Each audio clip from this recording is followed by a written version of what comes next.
Number 1. Halloween Alone. Now I know a lot of people might not like this story. I have been listening to scary stories on the internet, and it seems like the ones that get most people really riled up are the ones about bullies. And this is a story about bullies on Halloween. I was picked on by bullies for as long as I can remember. I never really had any friends growing up, not even nerdy friends. I was one of those kids that kept to myself, and I guess that was why I was bullied so much. I always sat in the back of my classroom, and I never raised my hand or wanted to do any group work. In fact, I absolutely despised group work, and no one wanted me in their groups anyway. For the most part, I didn't care. I just liked living in my own world anyway.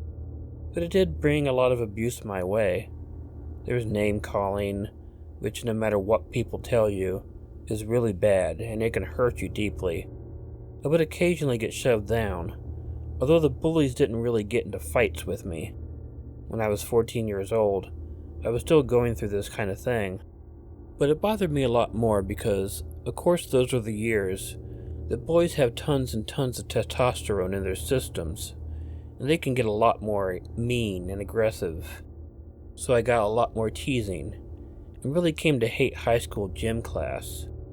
I was shy about changing in the locker room, and that did not help my popularity at all. During that fall, the bullying did get a lot worse, but I was looking forward to Halloween. For the first time, I was going to have the house to myself on Halloween. My parents were going to be at a party. I enjoyed being in the house alone, and it seemed like Halloween would be the perfect day to do it. We didn't get much trick-or-treat traffic in our neighborhood, but I planned to keep the lights out and pretend that no one was home.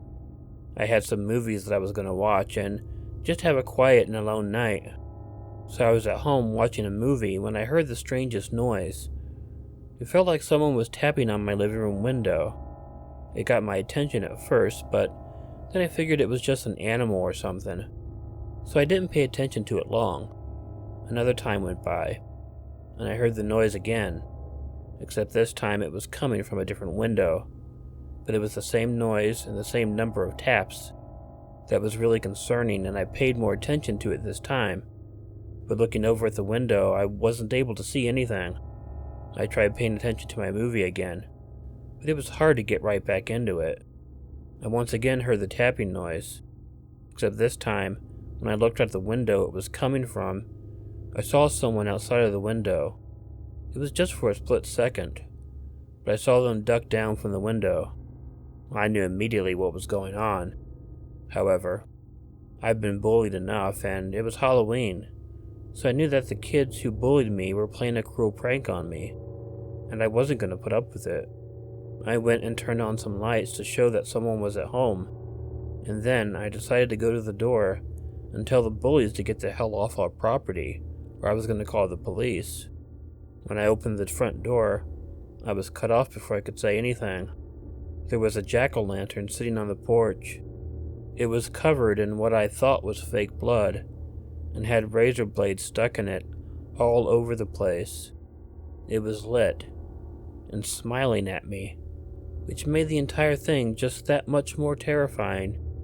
I took it as a threat, so I closed the door, and immediately went and called the police. I don't think the bullies expected that because they hadn't left, and they tried running off when the police quickly arrived.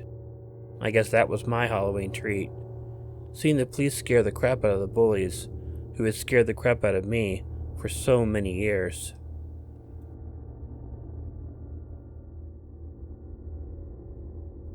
Number 2.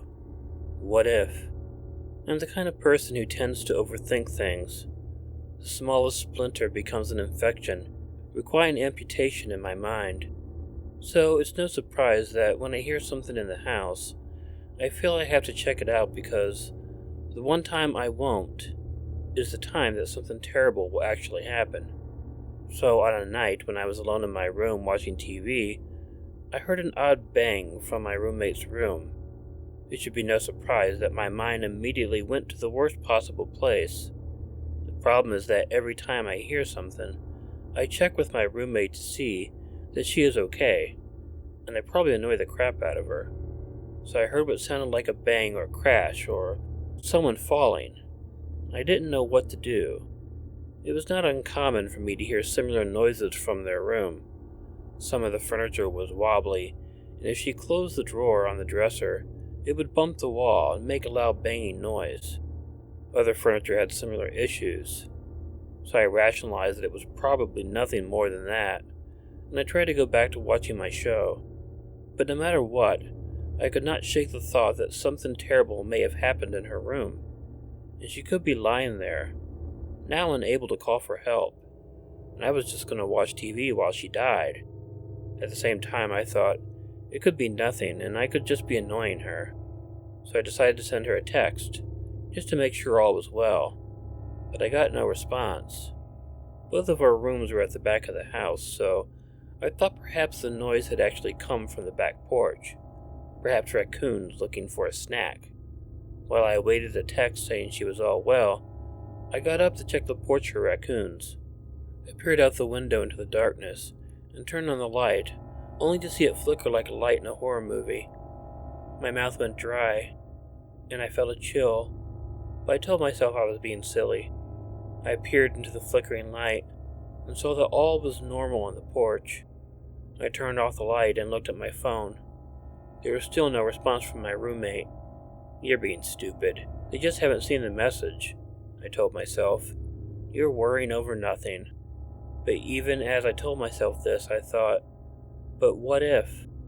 What if something is wrong and I don't check? What if they hit their head and are lying there bleeding to death? Then came the thought that made the decision for me. What if he came back? My roommate had an ex who was unpredictable. Like most abusive people, he could convince you that he was sweet, that his outbursts were either your fault entirely, or something he would never do again, whatever it took to get you back on his good side. Then when you thought things were good, then you felt secure again, something would set him off and he would get violent. I told myself it couldn't be that. After all, I'd have heard more noise by now. However, I would never forgive myself if I didn't check. What if? I slipped my phone back into my back pocket and left my room. The rest of the house was empty. As I passed the kitchen, I only paused a second as I slipped the butcher knife from the knife block. I held it behind my back because I still felt silly and didn't want my roommate to see it when I got to her room to find everything okay. I came to her bedroom door and prepared to knock, but something stopped me. Instead, I put my ear to the door and was surprised when I heard a man's voice. The voice was quiet but intense, even angry. I couldn't make out the words, but I knew that voice. With my free hand, I pulled out my phone and dialed 911, but didn't hit send. After all, it was still possible that my roommate had invited him over. Things didn't end on good terms, but he always managed to turn things around and make people believe he could be good again. I slipped the knife into my waistband and put my hand on the doorknob. If nothing was wrong and my roommate had invited him over, they were going to be so mad. But if she didn't, if he'd just gotten himself worked up about something and come over here to take his anger out on her, well, I couldn't risk it. The finger of my other hand poised on the send button, I turned the knob and flung open the door. Thankfully, it hadn't been locked. There on the bed was my roommate, lying on her stomach, with her hands zip-tied behind her back. She was looking at me, gagged and terrified. He was standing over the bed and turned toward me in surprise. With no hesitation, I slammed the door and hit send on the phone. I ran back to my own room and slammed the door, and locked it. Panicked, I looked around for something to throw in front of the door. There was a bookcase next to it, and I managed to drag it over a few inches in front of the door before abandoning the idea. It still might slow him down. I pulled the butcher knife from my waistband as I backed away from the door. The 911 operator answered as I heard footsteps running toward my door. The knob jiggled. I told her what was going on. He began banging on the door as the operator assured me there was someone on the way. Then a loud banging came and I knew he was kicking the door. I ran into my ensuite bathroom and locked that door as well. The operator stayed with me on the phone as I heard my bedroom door give away. There was a screech of wood on wood as the bookcase was pushed forward with the door, then a crash as it was pushed over. I held the knife up in my other hand and began to wish I'd run out the front door. At the same time, I was happy he was coming after me because it meant he wasn't focused on my roommate. I didn't know if he had a weapon. I didn't even know what he had planned, but I knew he was coming, and I climbed into the bathtub, getting as far away from the door as I could, as I heard him begin to kick this one in as well. He was shouting obscenities as the operator assured me help would be there soon. We weren't far from the police department, so I hoped she was right. The bathroom door was not meant to take such abuse, and the wood around the latch splintered, and with a loud crack the door flew open. I hadn't bothered closing the shower curtain because it's not like it would have protected me. So he saw me immediately and came running toward me. I slashed at him with the knife, but he grabbed my wrist and we struggled against each other. I don't remember anything that was said, just the shouting, the red in his face, and the spit as he spoke. One of his hands made its way to my throat, and I didn't know I could be more scared than I already was. Somewhere in the distance I heard the sirens. He squeezed hard, and I don't know what was worse, the pain or that I couldn't breathe. I could hear the operator's voice coming from my phone, but I couldn't make out the words. He was staring into my eyes, and I hated thinking this fucking prick was the last thing I was going to see. I realized I had dropped the knife at some point. I was angry that I hadn't gotten him with it. He had both hands on my throat now, and things were getting fuzzy when suddenly he let go. I fell down into the tub and I saw him back away. He still looked angry, but suddenly there was fear in his eyes as well. Then he turned and ran. I lay there gasping, my thoughts racing, fuzzy and warped as they were from a lack of oxygen. I became aware that tears were streaming down my face. I don't know if it was just from choking or if it was crying or as the realization of what happened swept over me, it became the latter. Soon there were cops and paramedics swarming. My roommate and I found ourselves being treated for injuries and wrapped in blankets as we were questioned. He was found a few blocks away, just walking along as if nothing had happened, telling the cops he had no idea what they were talking about. We spent lots of time in court, and he spent even more time in prison when all was said and done. But I'll never forget that night. I'll never forget the fact that I almost didn't investigate. I almost thought it wasn't worth it, that I was being silly. What if I hadn't worried? What if I hadn't looked? What if I hadn't had 911 ready to dial? What if?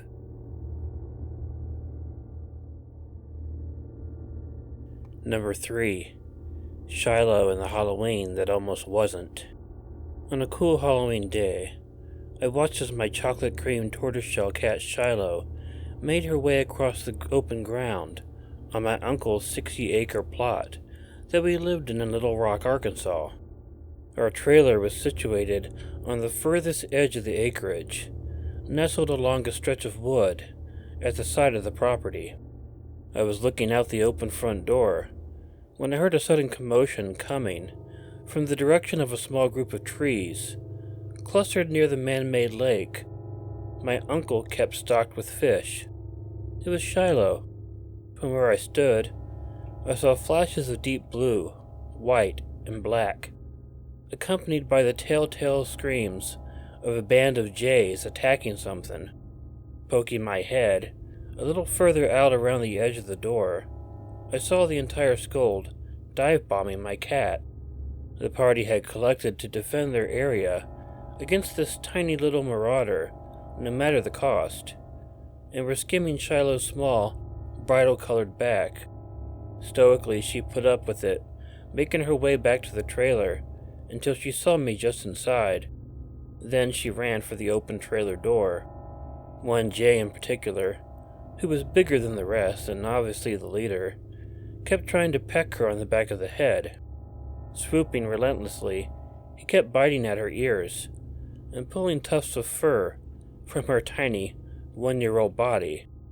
All I could do was watch in utter amazement as Shilo, in one swift feline movement, lifted suddenly upwards, her little left paw extended, claws out, and caught the jay in mid-air, pulling it down into her tiny opened mouth.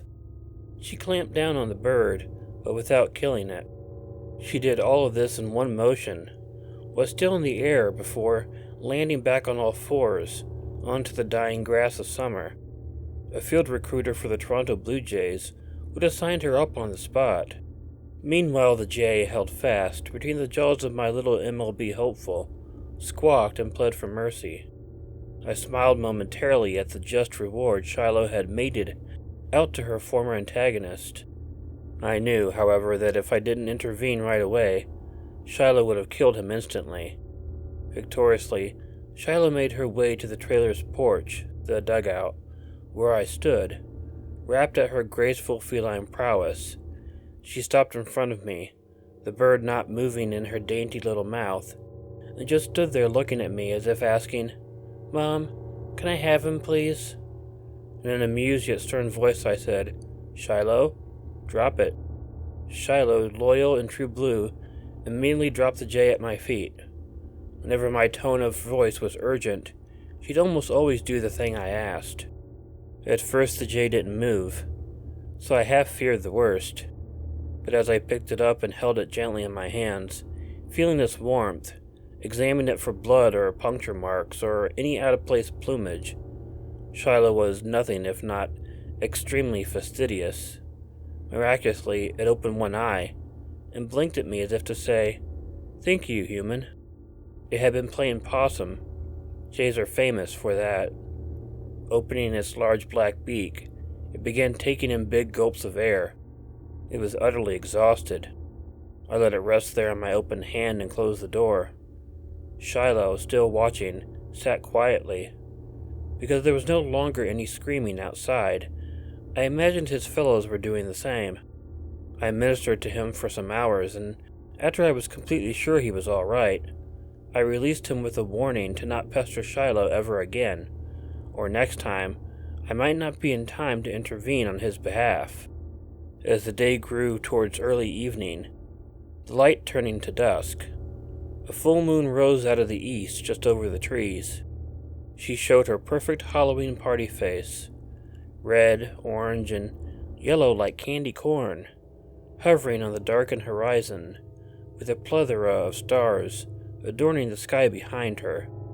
The owls hooted their soothing refrain, making for a perfect Halloween night. I thought of the millions of early trick-or-treaters just beginning to go door to door, filling their trick-or-treat bags, makeshift grocery bags, or pillowcases with as much candy as possible. Some got tricked or treated back by those playful adults who just wanted to have fun with the kids too. My uncle had left earlier to pick up goodies for his and his wife's enjoyment, while the rest of us gathered in our kitchen, preparing for our Halloween party. Because where we lived was so remote, it was to be a family-only Halloween night. Our group was made up of myself, Shilo, my 4 sisters, my nephew, and our mother. The plan was to bring our mother's kerosene lamp, a few candles, tell scary stories, make cupcakes, and just have fun scaring the piss out of each other. That's one of the best parts of having a large family. Our mother was due home any second because she had gone to pick up those extra goodies. We would almost always forget every Halloween, so we patiently awaited her return. We turned the TV on to watch a made-for-TV scary movie called The Halloween That Almost Wasn't, with Mariette Hartley and Judd Hirsch from Taxi. After about 10 minutes into the show, we were interrupted by a single loud bang on the front door. I jumped up thinking that Mother must have had an armful of brown paper sacks filled with the rest of our Halloween goodies for the party. Whenever her arms were full, she would use her foot to knock on the door. Curiously, Shilo jumped up as well, and hightailed it down the hall, and out of sight, which was fine with me since she wouldn't be tempted to slip past and go outside. I never allowed her outside after dark anyway, especially on Halloween night. Again, I tried to open the door, my hand on the doorknob. It was an old trailer, so the door handle was starting to loosen up. We were in the process of moving, and would be out in a few days, so We didn't bother to have it fixed. Then I was met with another hard bang that shook the entire door. It sounded even more urgent and just a little bit scary. As I began to turn the knob, the door was suddenly pulled from my grasp. Standing there wasn't our mother, arms filled with Halloween goodies, but a man whom I didn't recognize. He was completely covered in what looked like blood. His face down to his knees was covered in the starkest crimson I had ever seen. As I stood there staring, I heard a shriek behind me, reverberating through the trailer, and saw a flash of clothing and long hair shoot for the bedroom and bathroom doors, both slamming and locking almost simultaneously. Still, my mind could not grasp what I saw in front of me. Only after it spoke did I realize it was our uncle. He had been returning home and had swerved to avoid a head-on collision with another car. Fortunately, he missed it. Unfortunately, he ended up colliding with a massive oak tree instead, totaling his beautiful custom-made black with a red interior pickup. Fortunately, he was still able to walk half a mile to the nearest house. Unfortunately, it turned out to be ours. He had sustained a large cut, probably from the steering wheel, just below the hairline, and fractured a couple of ribs. His wife, our aunt, left to take him to the hospital. Later he said it was probably some recently deceased barber after his scalp. After they left, we finally settled down, waiting for our mother to return. We decided to get back to the movie, and we're about 10 minutes into it when Shilo returned from where she was hiding. Quietly, she crept over to the side table and perched herself like a miniaturized statue of the cat goddess Bastet.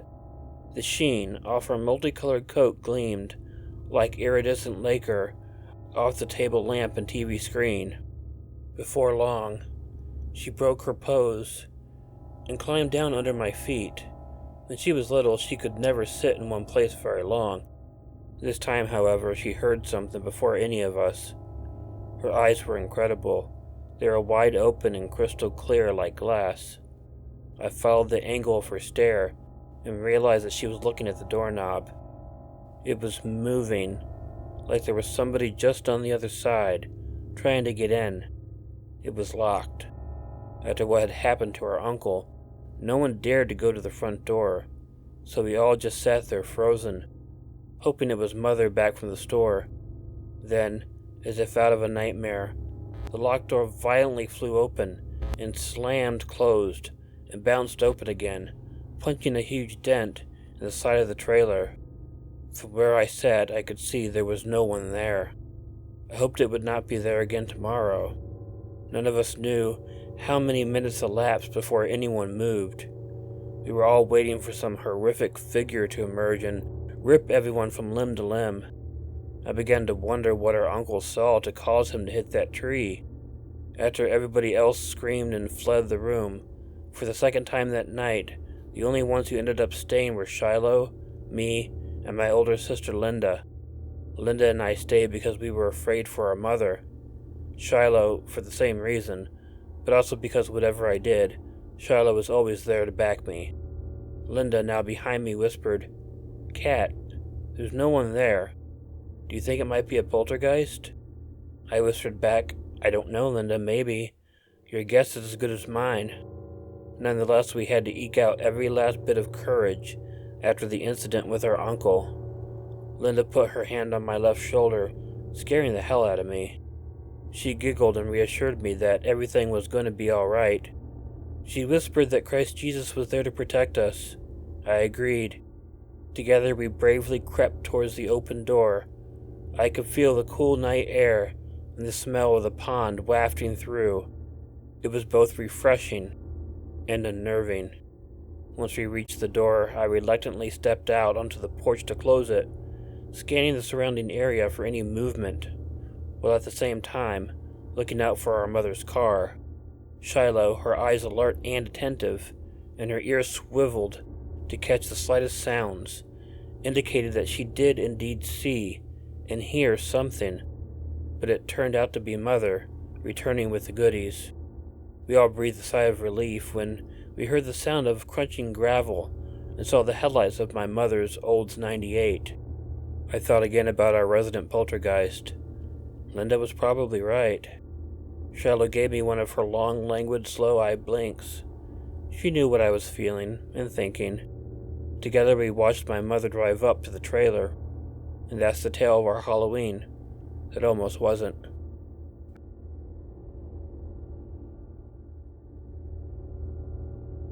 Happy Halloween, it's Killer Orange Cat here. Hope you're all doing well. Hope you enjoy these stories. Yeah, I know the second one wasn't technically a Halloween story, but it's a scary story, so I think it fit in pretty good. And I hope you enjoyed it. I want to thank all the people who submitted stories, and I hope everybody is having a great Halloween. I wanted to wait until it got to nighttime to post this because, as you know, that's the best Halloween time. Anyhow, I hope that you all are enjoying Halloween. I'm going to enjoy the rest of mine, and remind you that, especially on Halloween, make sure not to forget to check in your closet and check under your bed, because you never know where a killer orange cat might be hiding. Good night.